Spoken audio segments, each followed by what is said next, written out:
But I mastered that style. It's like the 5 deadly venoms. So all he had to do was get next to a nigga like that, he could destroy it. Believe in that, for real. We plan to take the same strategy we use with Death Row West, mind over matter, taking all our weaknesses and making it into our strength. That all these people talk about an East Coast, West Coast war, they like the Judas was to Jesus. They only here to cause confusion. We here to bring money and to bring change. They here to cause confusion. All these weak rappers, Nas, all these suckers, they battling off of East and West like this is a game. This ain't no game. If this was chess, we'd be yelling checkmate 3 years ago, because we've been beat these. It's not a game. What up, Fight World? It's your boy Ego, and I'm back with some more boxing. I told you guys this moment was coming. When I do these ego rants, don't even call me Ego. Call me Ego Veli. Call me Ego Shakur. This is the return, the resurrection. And I'm sick of certain things in boxing. So when I get in this mood, just you know what to expect. You already know what time it is. So I want to talk about mismatches in the sport of boxing. And I'm going to break it down in this particular video. Now, these are my thoughts, my expressions. And Ego Veli will speak the truth. And I'm going to go fight by fight, and I'm going to tell you what I don't like about it, why it is a mismatch. Now, 2014 was not a great year for boxing, in my opinion. And in that, we got a lot of mismatches for one reason or another. Rod Salka, Danny Garcia, fights that we didn't need, right? And Mayweather-Pacquiao, the biggest fight in boxing, got made. And I'm like, okay, this year has potential to be one of the best years in boxing since 2013. This could be epic. And what happened? It feels like they put me into a time machine and took me back into 2014, because now, almost midway through, we're experiencing some of the same problems that we had and that plagued us in 2014 with the mismatches. So again, I'm going to break it down. I'm going to go through some mismatches, tell you why I don't like it. And that's the difference between me and them. When I have a problem with something, I break it down to the molecule. I show you why I don't like this. I don't just say stuff. So without further ado, let's talk about it. And I'm going to go fight by fight, tell you what I don't like. So Kell Brook, Frankie Gavin, shit fight. Don't like it. And it makes no sense. Now, when Kell Brook was fighting Jojo Dan, I was like, cool, that's your mandatory. You're handling an obligation. This is no obligation, other than maybe an obligation for Eddie Hearn, because you guys have the same Matchbox 20 or Matchroom or whatever the fuck it's called promoter. So you want to do some in-house business. But as far as a welterweight fight with the IBF champion, this fight makes no sense. Frankie Gavin, a guy who's been beat by Leonard Bundu, who got beat by Keith Thurman pretty handedly and easily, right? And I don't do triangle theories, but what I'm telling you is, who's Frankie Gavin beat? What is his relevance in the welterweight division? Now, you got an IBF champion. You got the biggest fight in history, Mayweather-Pacquiao, right? And leading up to it, this is the prequel? Frankie Gavin? Like, you got to be kidding me, man. Horrible fight. And I don't even think it's a money fight. So I don't even know why this fight is being made. Again, when it was Jojo Dan, that's not a fight I wanted to see either. But I understood it. I was like, okay, that's mandatory. There's no excuse for this bullshit. There's no excuse for a fight like this. And then they're talking about the winner gets Brandon Rios. We need significant fights in the welterweight division. I understand boxing is a business, but since that's the case, I'm pretty sure people would rather watch, and if they're going to pay money or waste their night watching a welterweight fight, there's a slew of names that people would have preferred to see Kell Brook. It might not even be the best options, but shit, not many people fall below Frankie Gavin. I'm sure people would rather see Andre Berto versus Kell Brook. They would rather see, shit, maybe even a Josecito Lopez, who just lost. But at least he's game. At least we know his pedigree. At least he's been in there with guys like Canelo, been in there with Victor Ortiz, been in there with Berto. You know what I mean? At least we know this guy. We know what he brings to the table. He has heart. You know what I mean? Robert Guerrero, he's off of a loss. But you would still get more credit for beating a guy like that. Let's see if he can get stopped. Let's see. Like, I would literally seen Keith Thurman fight Robert Guerrero, and I thought he won pretty easily. But if, let's say, Kell Brook was able to stop Robert Guerrero, then I would give him credit. Even though Guerrero's off of a loss, I would give him credit for that. So, bottom line, Frankie Gavin, Kell Brook, nonsense fight, doesn't need to happen. Next fight, Amir Khan versus Chris Algieri. I'm not a fan of this fight. And the real reason is because it's backtracking. Much like Kell Brook. Kell Brook, his last 2 fights have been a backtrack. You became IBF champion. That's the top. That's Mount Everest. You climbed it. Now you're going back. Jojo Dan, cool, mandatory. No excuse for Frankie Gavin. Now, same thing with Amir Khan. I really sincerely think his last two performances have been very good. He knocked down Collazo a gang of times. He took a 50-50 fight that was already supposed to happen a year prior, and he made it look like easy work. And he turned Devin Alexander, a southpaw with a good resume, into mincemeat. And he pretty much pitched a shutout. So why would I want to see you go in against a no-punching, non-power puncher out of the 140-pound division off of a loss? An embarrassing loss. I'm talking about this guy lost easy. Only thing he did is move and stayed out of trouble a little bit early, but then he went on to get knocked down a gang of times, 6 times. That's what was recorded as knockdown, 6. Embarrassing. And now we're seeing Amir Khan versus Chris Algieri. It's not the fight that's going to get Khan the recognition that he is expecting. Just because Pacquiao got Mayweather after Algieri doesn't mean that Amir Khan will get a Mayweather-Pacquiao winner by beating Chris Algieri, because people aren't going to give you credit for beating a guy off of a loss. At the very least, when Pacquiao fought him, it was at a catch weight, meaning it was a 140-pound fighter that didn't have to move up 7 pounds, and he was an undefeated champion who got stripped right before the fight, so hopefully that didn't take away his confidence, if you will. And it's just not a fight that's going to give you welterweight credit. People would give you more credit for fighting Broner if you guys could square away the weight, because Broner, at the very least, has fought at welterweight 2 other times. So, to me, Amir Khan versus Chris Algieri is a sincere backtrack. And Algieri just does nothing for Khan. And Khan is saying that he wants to romp with the Mayweathers, the Pacquiaos, the Cottos, the Marquez, respected guys that have been here. This is not the ticket. This is not the Willy Wonka golden ticket, in my opinion. Next fight, Daniel Gill, Miguel Cotto. Horrible. Now, it's horrible because you have a lineal middleweight champion, and you have a pretty decent division. You know what I mean? There's some other fights. Hassan Nadam. You got people like David Lemieux, and those two are probably going to fight each other. You had Triple G. You had even the opportunity to fight Canelo. Or, like, see, to me, Cotto has always had a respected resume. But now he's starting to backtrack also, because instead of fighting, like, Cotto has the flexibility of saying, you know what, I'm not a full-fledged middleweight.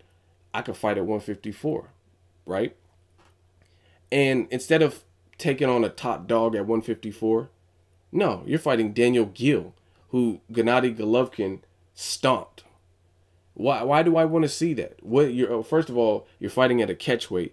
Then you're fighting a guy who hasn't looked impressive recently. Well, it's just not a lineal middleweight champion type of fight. And like I said, at the very least, you could fight one of the top 154 pounders. You had 2 opportunities to fight Canelo, and based on the business negotiations, never getting back with him, you passed up those opportunities. Now, hopefully, we get that in the fall. Triple G is looking like the boogeyman, and it looks like you're willing to pay step-aside money from what they're saying. You don't want that fight. It doesn't seem like you have not done anything to prove to me that you want that fight. And to me, it's seeming like Cotto is in the game currently for money. You know what I'm saying? For, like, he's just to fulfill a Rock Nation contract, and he got a lot of money for that particular deal. So he's, you know what I mean, all about preservation. But the thing that bothers me is when you got guys like Mayweather, and people are like, oh, Mayweather needs to fight Triple G, he needs to fight Keith Thurman, all these killers, all these emerging stars and people that are looking good, then it should be no different for anyone else, especially Cotto. He's always had a good resume. He's always took the toughest tests. So why derive from that game plan? And again, if you're not a 160-pounder, you don't feel comfortable up there, don't fight up there. I've never been a big fan of catchweights, but fight at 154. There's a lot of top dogs you could fight at 54. You could fight, if you're going to make it at 54, no catchweight, K9 Bundridge for a belt. Demetrius Andrade for a belt. Edeslandi Lara, he's respected, good resume. Southpaw, taller than you. You know what I'm saying? There's a lot of good fights. Or if you wanted 160, there's a lot more credible people who have made more noise and had better performances in recent memory than Daniel Gill. Daniel Gill is just, you got stopped in 3, point blank. Next fight, Edeslandi Lara versus Delvin Rodriguez. Now, I don't have all the details. I heard it might happen in May. It's pretty much confirmed. If it changes, I will update you guys. Horrible. This is one of the worst. I didn't put this in any type of order either, this whole mismatch video. It's not in order because I didn't take the time to rank them. They're all shit fights as far as I'm concerned. But Edeslandi Lara versus Delvin Rodriguez. This is atrocious. Edeslandi Lara, he's coming off an impressive win over Ishe Smith, and that's not a fight that I really wanted to see either, but at the very least, it was probably better than this particular fight. You got to look at it. Delvin Rodriguez, less than 50% KO ratio, and look at his last fight. Delvin Rodriguez had a draw with Hoshim Alcine. Now, some people are like, oh, I've heard that name. That's not that bad. Yes, it is. Now, the reason it is Hoshim Alcine, at one point recently in his career, out of his last 8 fights, he lost 6 of them. Lost 6 of them. And more than one were from stoppage. In addition to that, so he was 6-8. Plus one other fight, right, was a draw. So he either lost or drew in 7 fights out of 8. And the only one that he did win was against David Lemieux. And I guess David Lemieux had some issues with his training camps and stamina and stuff. So, and he won a majority decision. That's not impressive. And this is the guy that Delvin Rodriguez just recently had a split decision with. You won via split decision. Delvin Rodriguez is not relevant like that. And for Edeslandi Lara, somebody who I consider, whether you thought he won or lost, he gave Canelo a run for his money. He's a good fighter. I thought he beat Paul Williams. He's had some ups and downs, like Devanis Martirosyan was tough. He has Angulo wins. Why do I want to see him fight Delvin Rodriguez? Then you look at Delvin Rodriguez, aside from his draw with Hoshim Alcine, the fight before that, Miguel Cotto tore him up. His first fight back after 2 losses. Miguel Cotto lost to Floyd Mayweather, lost to Austin Trout, came back. This was his reloaded appearance, and he stopped him in 3 rounds. Plus, not to mention, Austin Trout beat Delvin Rodriguez in the past also, and he's 34. Why do I want to see Lara fight him? What does that benefit Lara? How does that shape the division? Instead of Lara fighting Andrade, Lara fighting K9 Bundrich, or one of the people that I said for Cotto at 154, or even fighting Cotto. He said he'll jump up to fight Triple G, jump up to 160 and fight Cotto. But Delvin Rodriguez literally does nothing for Edeslandi Lara, his stock. People, and this is the other thing, and I hate to do this because I like Lara as a fighter, but we all know boxing is a business. That being said, a lot of people have complained about his style. This is not the type of fight, in my opinion, that is going to generate an interest in Edeslandi Lara.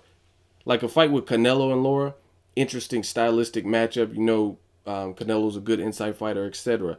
But when I think of Edeslandi Lara, Delvin Rodriguez, I think of a very boring fight. Like, you know what I'm saying? He might stop Delvin Rodriguez, but either way, I just don't picture it being a good competitive fight at all. So for those people, the detractors that don't like Lara's style already, I really feel like a fight with Delvin Rodriguez really does nothing to change their opinion. Now, if Edeslandi Lara went in with Demetrius Andrade or Charlo brother or something like that and had a competitive scrap, or clean up the Devanis Martirosyan draw, something like that, I think those would be better fights and people would give you a lot more credit. And I think they overall would be more entertaining and more competitive fights because those are some of the top 154 pounders. But to me, Delvin Rodriguez does absolutely nothing for Edeslandi Lara. You know what I mean? Is that going to get you a Canelo rematch? Hell no.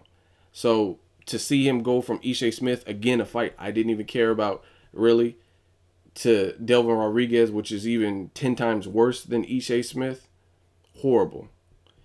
And last but not least, Leo Santa Cruz versus Jose Cayetano on the Mayweather versus Pacquiao undercard. Now, first of all, anytime I hear of a star fighter like Leo Santa Cruz or whoever, and they're fighting somebody, and me being an avid boxing fan, meaning I watched everything from ESPN Friday Night Fights when they were doing that, Spike TV, PBC, Top Rank, Golden Boy, Mayweather Promotion. I don't care. I love boxing.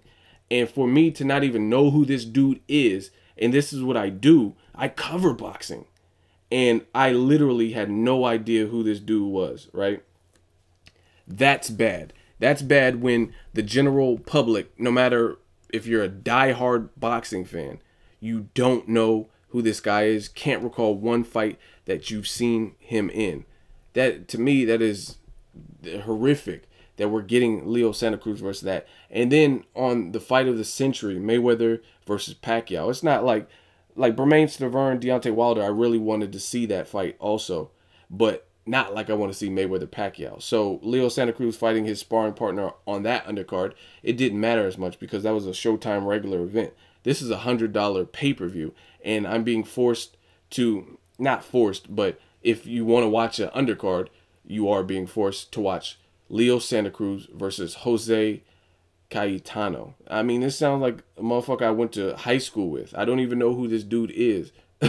And you look at his record, and some people are like, oh, why are you looking at his record? It's because there's not really any footage on him that I've really seen. There's not much to go off, so I have to go off of, I try not to go off of paper statistics because sometimes paper doesn't always tell the tale. There's always guys like Emmanuel Augustus and Ray Beltran who are always better than their box rec or their record shows on paper. They're better fighters than that, right? But I have literally nothing else to go off of versus this guy because I don't know who he is. So you look at his tail of the tape, 40% KO percentage, not impressive. He lost 3 times, not impressive. You know what I'm saying? Because it's not like you lost to great, just all great fighters, Donaire and Walters and you know what I'm saying? Like top fighters. You lost to nobody. And you'll notice in this video, you'll see a lot of common themes. And this dude is also off of a loss, just like Chris Algieri going into the Amir Khan fight. Just like Delvin Rodriguez is off of a draw, and then before that, got stomped by Cotto in 3 going into his fight with Erislandy Lara. So Leo Santa Cruz facing yet another sparring partner who's off of a loss. It was a 10-round loss to Enrique Bernache. And I don't even know who that is, truth be told. So I don't even know who he lost to. So these aren't even top people in the division, right? And he's off of a loss to them. Why would I favor him? Why would I give him any shot to beat Leo Santa Cruz? This is another sparring match. You know what I mean? Like all the people he lost to, I don't know any of them. You know what I mean? None of them are relevant in the division. And then I was trying to do my research on Jose, and it was like, where's Waldo? I couldn't even find where he was in the top 100 ranking. You know what I mean? I didn't see his name at all. So I don't even think he's ranked anywhere from what I've seen. But if you guys can do some research and provide me with something, let me know, because I literally couldn't find him in the super bantamweight rankings. So that concludes the list of the worst mismatches of the first quarter. And I sincerely mean every fight on this list. None of them are good to me. I explain why none of them are good to me. For the sake of my channel, I might watch some of them, but I really have no desire to watch any of them, truth be told. Like if, let's say I decide to barbecue on the Mayweather Pacquiao fight and Leo Santa Cruz is fighting his sparring partner, that might be a great time to do a store run, because I really could care less. It doesn't shape the division. You got plenty of great fights, Frampton, Quigg, Rigondeaux, the guy who's been calling you out and chasing you, and instead we're watching Leo Santa Cruz versus Jose. Like, it just terrible stuff, man. And there's even guys who have had a rocky road, been defeated, and I would give all of these fighters more credit if they fought him. Amir Khan, instead of fighting, if you're going to fight someone off a loss, I would give Amir Khan more credit fighting an actual welterweight, someone who has more than 2 fights at welterweight like Robert Guerrero. If he fought Josito Lopez, I would give him more credit than fighting Chris Algieri. If Leo Santa Cruz fought Kiko Martinez, I would give him a lot more credit. And Kiko Martinez has some pop. So at the very least, even though he got beat by Frampton twice and stuff like that, he has a hint of danger, just a little bit. Like a little bit of competitive edge instead of Leo Santa Cruz against a guy I've never heard of off of a loss with a 40% KO ratio. Just terrible mismatches. Terrible, terrible things. I'm going to always keep it real. Ego Veli, this is the future. The new world order. So get used to it. Ego Rant, I'm out.